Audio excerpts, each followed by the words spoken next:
লা লা এজন হিন্দু ধৰ্মৰ ভাইটিয়ে মোক কমেন্ট কৰিছি ইমান ধুনীয়া কমেন্ট কৰিছি ভাই থ্যাংক ইউ এনেকুৱা কমেন্ট কৰি যাবি আৰু মোৰ পৰা এই কমেন্টৰ ৰিপ্লাইবোৰ পাই যাবি দে থ্যাংক ইউ কৈছে কি বাইটি হালালা মানে কি কবচোন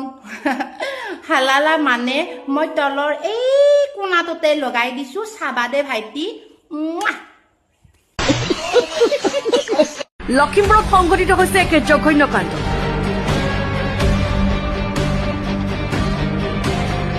চাৰিজন যুৱকৰ কামনাৰ বলি গ'ল এগৰাকী 15 বছৰীয়া কিশোৰী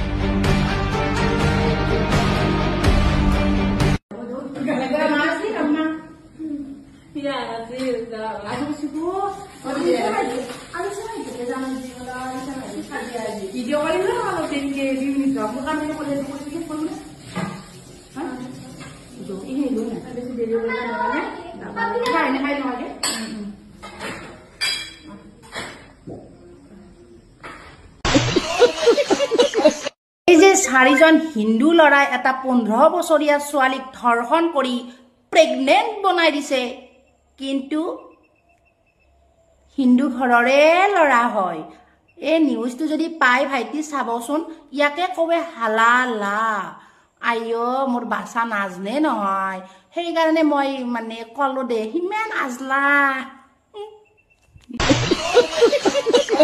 আৰু যদি কিবা কোৱেশ্চন থাকে এনেকা হালালা পালালা মালালাৰ তেতিয়া হলি মোক কমেন্ট কৰব আৰু লগতে এজন বুঢ়া মানে সেই মন্দিৰৰ কিবা এটা ফকৰাৰ নিচিনা বুঢ়া এটাইও এংকে হালালা কৈছি 17 জনী ছোৱালীৰ লগত এইটো চাওচোন ভাইটি হালালা কা अर्थ समझ में आ जाएगा আইও মোৰ চলি গিলি হান ইমান আজলা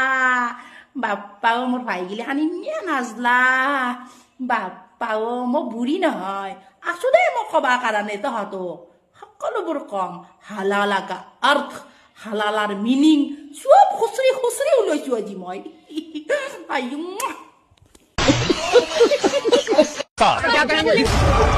करोड़ों की काली कमाई से रौब जमाने वाला आरोपी चैतन्यानंद अब जेल भेजा जा चुका है